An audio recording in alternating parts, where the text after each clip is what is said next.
नमस्कार, मैं डॉक्टर रानू जैन। मैं एक पेन मेडिसिन स्पेशलिस्ट हूँ और all India institute of medical sciences Bhopal में एज एडिशनल प्रोफेसर काम करता हूँ। तो आज जिस टॉपिक के ऊपर मैंने वीडियो बनाया है वो बहुत ही इम्पॉर्टेंट टॉपिक है और बहुत ही कॉम्प्लेक्स टॉपिक है, और ये टॉपिक मैं डेडिकेट करता हूँ उन लोगों के लिए जो कि मॉडर्न साइंटिफिक पर्सपेक्टिव में किसी भी बात को समझना चाहते हैं। कॉम्प्लेक्स से कॉम्प्लेक्स टॉपिक के लिए उनको मेडिकल या साइंटिफिक भाषा में जिनको ये जिज्ञासा है कि किसी भी चीज़ का साइंटिफिक बेसिस अगर समझ में आ जाए तो हम वो चीज़ फॉलो करने लगेंगे। तो ये वीडियो मैं उनको डेडिकेट करता हूँ, और इस वीडियो को देखने के बाद में शायद आपको ये समझ में आने लगेगा कि आपके फिजिकल लेवल पर कोई भी एफर्ट करने से आपको परिणाम क्यों नहीं मिलते। आप डाइटिंग करते हैं लेकिन वजन नहीं कम होता, आप तनाव कम करना चाहते हैं लेकिन तनाव कम नहीं होता, आप डायबिटीज़ कंट्रोल करना चाहते हैं लेकिन बिना दवाइयों के डायबिटीज़ कंट्रोल नहीं होती। कुछ लोगों की डायबिटीज़ की दवाइयाँ खाने के बाद में भी कंट्रोल नहीं होती। गुस्सा कंट्रोल करना चाहते हैं, गुस्सा कंट्रोल नहीं होता। तो आखिरकार ये होता क्यों है? तो इसके लिए आज हम कंपैरिजन करेंगे कि हमारी वैदिक फिलॉसफी इन सारी चीज़ों के बारे में क्या कहती है और मॉडर्न साइंटिफिक पर्सपेक्टिव क्या है। तो शुरू करते हैं। तो इस टॉपिक को समझने के लिए वैदिक फिलॉसफी हमारे शरीर को 5 लेयर्स में डिवाइड करती है, जिसमें से पहला इन 5 लेयर को बोला जाता है पंचकोश। पंचकोश में से पहला कोश जो कहलाता है वो है अन्नमय कोश, जो कि हम जो भोजन खाते हैं उससे बनता है। जो ये जो फिजिकल बॉडी हम देख रहे हैं ये अन्नमय कोश है। हमने खाना खाया और हमारे शरीर की ग्रोथ हुई, ये अन्नमय कोश की ग्रोथ हुई। सेकेंड लेवल जो होता है वो प्राणमय कोश होता है, जो वो प्राण शक्ति जो जिसकी वजह से हम कोई भी क्रिया करते हैं। हमारी सांसें चलती हैं, वो प्राणमय कोश का पार्ट है। हम खाना खाते हैं, हमारा डाइजेशन होता है, वो प्राणमय कोश का पार्ट है। हम चलते हैं, हमारी मांसपेशियां काम करती हैं, वो प्राणमय कोश का पार्ट है। हमारा दिल धड़कता है और रक्त का संचार होता है, वो प्राणमय कोश का पार्ट है। उसके बाद में तीसरा लेवल जो आता है वो आता है मनोमय कोश का। मनोमय कोश मतलब हमारे जो अंदर की इमोशंस और फीलिंग्स हैं वो हमारा एक बहुत इंपॉर्टेंट पार्ट फॉर्म करते हैं, और इसको बोलते हैं मनोमय कोश। चौथे नंबर पर जो कोश आता है, जो लेयर है, उसको कहते हैं विज्ञानमय कोश। विज्ञानमय कोश का मतलब है जो हमारे इंटेलेक्ट होता है, हमारे सही और गलत के बीच में निर्णय करने की जो शक्ति होती है, the discerning power between the correct thing and the wrong thing, that is called विज्ञानमय कोश। और सबसे सूक्ष्मतम लेवल पर आता है, उसको बोलते हैं आनंदमय कोश।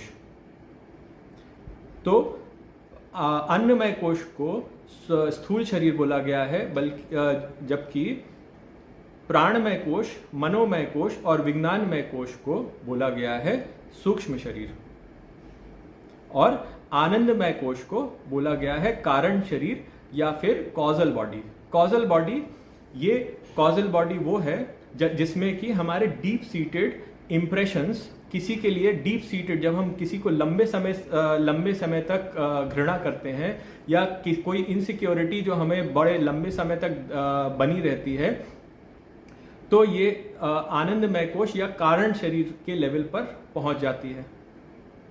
और ये जो 5 लेयर हैं ये आपस में इंटरैक्ट करती हैं। जैसा हम खाते हैं, हमारा शरीर अन्नमय कोश वैसा होता है, वैसे ही हमारे मन में विचार आते हैं, वैसे ही हमारी प्राण शक्ति हो जाती है, वैसे ही उसी जैसे अगर हम अच्छा खाना खाएंगे तो हमारा मनोमय कोश अच्छा होगा, हमारे अंदर विचार अच्छे आएंगे, हमारा प्राण शक्ति अच्छी होगी, हमारा मेटाबॉलिज्म अच्छा होगा, हमारा वजन हमेशा कंट्रोल में रहेगा, हमारा ब्लड प्रेशर हमेशा कंट्रोल में रहेगा, हमारी ब्रीदिंग हमेशा कंट्रोल में रहेगी, और उसी के हिसाब से हमारा इंटेलेक्ट, हमारे जो सही और गलत के बीच में चयन करने की शक्ति है वो भी सही रहेगी। और हमारा आनंदमय कोश, जिसमें कि इंप्रेशंस होते हैं, डीप सीटेड इंप्रेशंस, जो कि फियर, एंगर, और इनसिक्योरिटीज जो कि नेगेटिव इमोशंस होते हैं, इसी तरीके की इनके विपरीत जो पॉजिटिव इमोशंस होते हैं, पॉजिटिव इंप्रेशंस होते हैं, वो भी आनंदमय कोश में रहते हैं। तो ये तो एक तरीका, एक तरफ से इंटरेक्शन हो गया कि जैसा हम खाएंगे वैसा, जैसा अन्नमय कोश होगा वैसा मनोमय कोश होगा, वैसा विज्ञानमय कोश होगा, वैसा आनंदमय कोश होगा।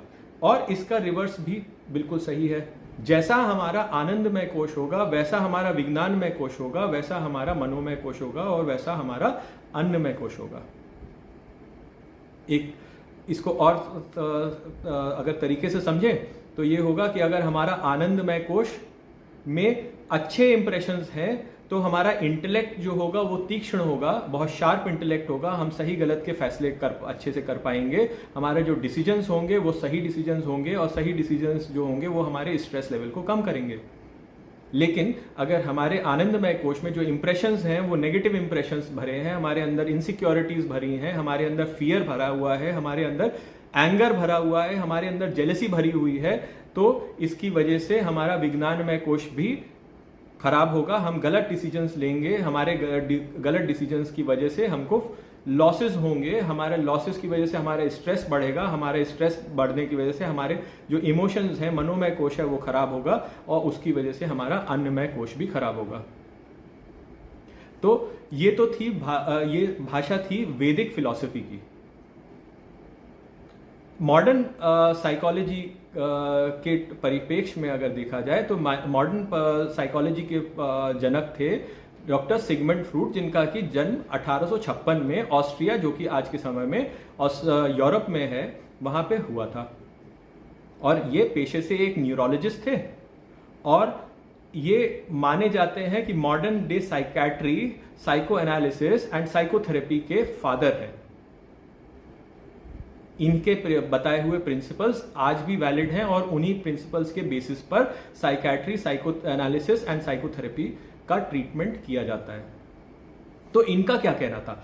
इन्होंने मन को 3 लेवल्स में डिवाइड किया। पहला लेवल था conscious mind, second was subconscious mind, and third was unconscious mind. Conscious मतलब चेतन अवस्था, सबकॉन्शियस माइंड मतलब अर्ध चेतन अवस्था, और अनकॉन्शियस माइंड मतलब अचेतन अवस्था। और इन्होंने भी यही चीज कही कि हमारे जो इंप्रेशंस होते हैं, डिजायर्स, जिसमें कि दबी हुई इच्छाएं, जेलसी, ईर्ष्या, हमारी इनसिक्योरिटीज, ये सारे जो रहते हैं वो हमारे अनकॉन्शियस माइंड में रहते हैं। और जब अनकॉन्शियस माइंड में रहते हैं तो ये सबकॉन्शियस माइंड का जो हमें एक एग्जाम्पल मिलता है, वो मिलता है जब हम सोते हैं। तो अगर हमारे अनकॉन्शियस माइंड में ये सारे नेगेटिव इंप्रेशंस होंगे तो हमारा जो सेमी कॉन्शियस माइंड है, सबकॉन्शियस माइंड है, वो भी डिस्टर्ब होगा। इसी वजह से जिन लोगों में नेगेटिव इंप्रेशंस बहुत ज़्यादा होते हैं, लंबे समय तक शोषित होते हैं जो लोग, या लंबे समय तक किसी से घृणा पाल करके रखते हैं, उनको सबकॉन्शियस लेवल पर नींद भी अच्छी नहीं आती। और जब नींद अच्छी नहीं आती है तो वो विचार स्पिल ओवर होकर के सबकॉन्शियस माइंड से कॉन्शियस माइंड में आते हैं, और कॉन्शियस माइंड में भी उनका व्यवहार वैसे ही हो जाता है। जैसा अनकॉन्शियस माइंड होगा वैसे ही देर सवेर होकर के आपका कॉन्शियस माइंड और बिहेवियर भी वैसे ही हो जाएगा। और जब नेगेटिव आपका conscious mind, conscious behaviour negative होगा तो आपको कभी भी सुखमय परिणाम नहीं मिलेंगे। तो शायद आपको इस चीज से ये समझ में आ रहा होगा कि वाई आपके जो कॉन्शियस एफर्ट्स हैं अपने शरीर को ठीक करने की, अपनी बीमारियों को ठीक करने के, वो फलित क्यों नहीं होते। आप खूब डाइटिंग करते हैं, लेकिन वो डाइटिंग आपको आपके वजन को कम नहीं करती। आप बहुत कोशिश करते हैं कि डायबिटीज को मैं कंट्रोल करूं, नेगेटिव विचारों को कंट्रोल करूं, लेकिन वो विचार कंट्रोल नहीं होते, क्योंकि जो प्रॉब्लम है वो प्रॉब्लम है अनकॉन्शियस लेवल पर। और जो चीज अनकॉन्शियस है, अचेतन, आप कोई चीज जो चेतन अवस्था में होगी उसको तो आप पहचान सकते हैं और उसको करेक्ट कर सकते हैं, लेकिन जो चीज अनकॉन्शियस लेवल पर है वो तो आपके संज्ञान में ही नहीं आ रही। अगर आपके संज्ञान में वो चीज नहीं आ रही तो आप उसको करेक्ट कैसे करेंगे। इसका एक एग्जाम्पल देखते हैं कि किस तरीके से जब अनकॉन्शियस माइंड या अन्नमय कोश गड़बड़ होता है तो किस तरीके से आदमी की मति जो है वो उसको उसके विनाश की ओर ले जाती है। और इसको हम समझेंगे महाभारत की घटनाओं से। महाभारत, आप लोग सब कहानी जानते हैं। महाभारत की कहानी में दो किरदार थे जो कि मुख्य विलेन थे, वो थे शकुनी और दुर्योधन। तो दुर्योधन में और शकुनी में दोनों में डीप सीटेड हेट्रेड, बहुत लंबे समय से दबी हुई, लंबे समय से एक धारणा उन्होंने बना के रखी थी, और वो थी पांडवों के प्रति घृणा की भावना। और वो घृणा की भावना उनके धीरे धीरे करके पहले अन्नमय कोश उनके शारीरिक लेवल पर दिखती थी, फिर उसके बाद में उनके प्राणमय कोश के लेवल पर उतरी, फिर उसके बाद में मनोमय कोश के लेवल पर उतरी, और फिर विज्ञानमय कोश से होकर के आनंदमय कोश में जाकर के वो घृणा बैठ गई। और इसी की वजह से जब महाभारत के लिए अर्जुन और दुर्योधन दोनों श्री कृष्ण के पास में मदद मांगने के लिए जाते हैं, तो आप सबको पता है कि पहला मौका जो श्री कृष्ण देते हैं वो दुर्योधन को देते हैं कि मांगो, तुमको मुझसे क्या सहायता मांगनी है। नारायण एक तरफ मैं रहूंगा, निशस्त्र रहूंगा, युद्ध में भाग नहीं लूंगा, और दूसरी तरफ मेरी नारायणी सेना रहेगी। और दुर्योधन उसको उन दोनों में से क्या चुनता है, आप सबको मालूम है कि वो नारायणी सेना चुनता है। तो यहाँ पर वो एग्जाम्पल अपना देता है, इस चीज का एविडेंस देता है कि उसका विज्ञानमय कोश गड़बड़ था, क्योंकि उसका आनंदमय कोश गड़बड़ था। जो उसने हेट्रेड अपने अंदर पाल करके रखी हुई थी, उसकी वजह से उसका इंटेलेक्ट गड़बड़ होता है और वो एक रॉन्ग चॉइस करता है। वो नारायण को छोड़ करके नारायणी सेना चुनता है। और उसके बाद में युद्ध चालू होता है। युद्ध चालू होने के बाद में उसके हार पे हार होती चली जाती है, लॉसेस पे लॉसेस होता चला जाता है, लेकिन वो अपने इमोशंस को कंट्रोल नहीं कर पाता, अपने मनोमय कोश में होने वाली विकृतियों को कंट्रोल नहीं कर पाता, और अंततः वो युद्ध हारता है। और दुर्योधन जो कि एक परम प्रतापी योद्धा था, वो एक समय पर अपनी गलतियों के कारण न केवल अपना विनाश करता है, बल्कि अपने साथ में लाखों लोगों का और भी विनाश करता है। आज के समय में भी अगर आप देखेंगे तो बहुत सारे लोग ऐसे हैं दुनिया में जो न केवल अपना विनाश कर रहे हैं, बल्कि अपने साथ में रहने वालों का भी विनाश कर रहे हैं, अपने सराउंडिंग वाला का भी विनाश कर रहे हैं। उसका एग्जाम्पल है इतनी सारी चलती हुई वॉर्स, जिसमें लाखों लोग का संहार हो रहा है। तो अब तक आप ये चीज समझ गए होंगे कि मॉडर्न, चाहे वो वैदिक फिलॉसफी हो, चाहे वो मॉडर्न साइंस हो, मॉडर्न साइकोलॉजी हो, दोनों चीजें एक ही चीज कहती हैं। भाषा अलग है लेकिन उसका भाव एक है कि आपका अनकॉन्शियस माइंड, मॉडर्न साइंस में उसको अनकॉन्शियस माइंड बोल दिया गया और वैदिक भाषा में उसको आनंदमय कोश बोल दिया गया। यदि कोई भी नेगेटिव इंप्रेशन आनंदमय कोश के लेवल पर या अनकॉन्शियस लेवल के, अनकॉन्शियस माइंड के लेवल तक पहुंच जाता है, तो फिर उस व्यक्ति का बुरा होने से कोई भी नहीं बचा सकता।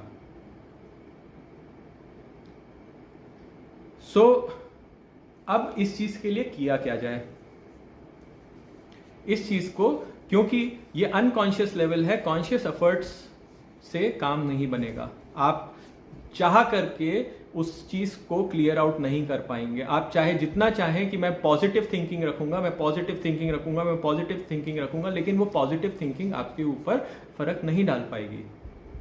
आप लाख चाहें कि मैं जाकर के जिम करूंगा और अपने शरीर को वापस शेप में लेकर के आ जाऊंगा, लेकिन वो जिम आपके ऊपर असर नहीं करेगी। क्योंकि प्रॉब्लम को पहचानिए कि प्रॉब्लम कहां पर है। प्रॉब्लम थी आपके अनकॉन्शियस माइंड पर, तो उसका असर आप पहचान भी नहीं पाएंगे।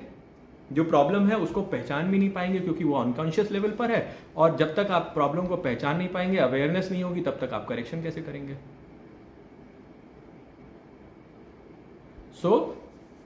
इसका जो एक रास्ता है, वो रास्ता एकमात्र रास्ता ही है, वो रास्ता है योग और ध्यान का। जो योग और ध्यान होता है, योगा एंड मेडिटेशन, वो आपके अनकॉन्शियस लेवल पर क्लेंजिंग करता है। आपके जो इंप्रेशंस हैं उनको खरोंच करके हटाता है, जो बैड इंप्रेशंस होते हैं उनको हटाता है, ताकि जो गुड इंप्रेशंस जो कि बैड इंप्रेशंस से ढक गए थे वो फिर से अपने आप को उजागर कर सकें। इसीलिए बहुत सारे लोग जो कि मेडिटेशन और योगा करते हैं उनके बारे में आप कुछ खास चीज़ नोटिस करिएगा। वो खास चीज़ क्या है? आप बहुत कम या ना के बराबर लोगों को देखेंगे कि जो योग करने वाले लोग होते हैं वो मोटे होते हैं। मतलब उनका आनंद जो अन्नमय कोश है वो बैलेंस्ड रहता है, वो दिन भर एनर्जेटिक रहते हैं। उनका मतलब कि उनका प्राणमय कोश बहुत एनर्जेटिक रहता है, उनके अंदर अति उत्साह रहता है, बहुत पॉजिटिव एनर्जी के साथ में भरे रहते हैं। मतलब उनका मनोमय कोश जो है वो एनर्जेटिक रहता है, उनका इंटेलेक्ट जो उनका डिसीजन मेकिंग पावर होता है वो बहुत स्ट्रांग होता है, सही डिसीजंस लेते हैं, सही जगह पे चुप रहते हैं, सही जगह पे बोलते हैं, और जब बोलते हैं तो सही चीज़ बोलते हैं। तो उनका विज्ञानमय कोश भी सही रहता है। तो ऐसा हुआ कैसे? क्योंकि वो योग और ध्यान करते हैं, उनका आनंदमय कोश की सफाई हुई है। इस वजह से ये जो नेचुरल गॉड गिफ्टेड टैलेंट्स होते हैं वो निखर करके आते हैं।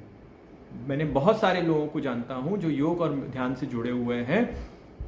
वो लोग कभी भी, मैं 50 साल के एक डॉक्टर को जानता हूं जिन्होंने कभी भी कोई गाना वगैरह कभी नहीं गाया था। जब से योग मेडिटेशन करना शुरू किया तब से वो बहुत अच्छा गाना गाने लगे। बहुत सारे लोग होते हैं जिनमें कि पेंटिंग का टैलेंट अंदर दबा होता है, जैसे ही योग मेडिटेशन में जाते हैं उनका पेंटिंग का टैलेंट, ड्राइंग का टैलेंट जो है वो बाहर निकल करके आता है, and they do extremely good drawing. बहुत सारे लोग जो कि बोलने में संकोच करते थे, योगा मेडिटेशन करने के बाद में इतने प्रखर वक्ता बन जाते हैं कि उनको सुनते ही बनता है। बहुत सारे लोग जो कि कभी भी स्पोर्ट्स एक्टिविटी में नहीं जुड़े थे, योग मेडिटेशन करने के बाद में they become very good sports person. मैं खुद भी मेडिटेशन करता हूँ और बहुत समय तक सर्च करने के बाद में मुझे एक बहुत ही अच्छी टेक्निक मेडिटेशन की मिली है जिसका नाम है सहज समाधि ध्यान, जिसको कि श्री श्री रविशंकर जी जो कि आर्ट ऑफ लिविंग के संस्थापक हैं उन्होंने बनाया है, और ये बहुत ही ईजिली अवेलेबल है। और जब सहज समाधि ध्यान इतना आसान है कि आप कहीं भी कभी भी इसको कर सकते हैं और अपने अंतःकरण को, आनंदमय कोश को नेगेटिव इंप्रेशन से क्लियर करके लाइफ का भरपूर आनंद उठा सकते हैं। उम्मीद करता हूं कि आपको ये वीडियो इन्फॉर्मेटिव लगा होगा और आपके डाउट्स को काफ़ी हद तक क्लियर किया होगा। और यदि आपको ये वीडियो अच्छा लगा हो तो please like, subscribe and share करना ना भूलें, और बेल आइकन को प्रेस करें ताकि मैं जब भी कोई वीडियो अपलोड करूं तो उसका नोटिफिकेशन आपके